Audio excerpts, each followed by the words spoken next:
మనకు కూడా ఫ్రీగా ఏదైనా దొరుకుతున్నంత వరకు దాని వాల్యూ అయితే తెలియదు కదా. మనం దేని గురించైనా పే చేస్తేనే దాని ఇంపార్టెన్స్ తెలుస్తుంది. అండ్ ఈ ట్రెడిషన్స్ ఎందుకు ఇంపార్టెంట్ అంటే ఈ బిజీ లైఫ్ లో అట్లీస్ట్ ఇయర్లీ వన్స్ ఈ ఫెస్టివల్స్ వచ్చినప్పుడైనా ఇవన్నీ జస్ట్ రిమైండ్ చేసుకోవడానికి అండ్ మన పిల్లలకి ఇవి తెలియజేయడానికి. And here I'm not indicating a particular religion.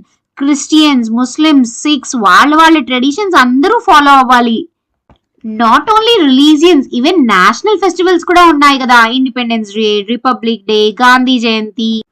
మీరు అబ్జర్వ్ చేస్తే ఎవ్రీ ఇండిపెండెన్స్ డే కి స్కూల్స్ లో, క్లబ్స్ లో, కమ్యూనిటీస్ లో ఈ ఫ్రీడమ్ ఫైటర్స్ గురించి గెటప్స్ వేసుకొని రమ్మంటారు, వాళ్ళ గురించి స్పీచ్ చెప్పమంటారు.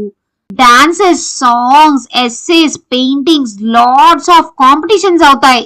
ఇవన్నీ పిల్లలకి పాస్ట్ ఈవెంట్స్ గురించి మెమరైజ్ చేయడానికే. I believe that every festival should be celebrated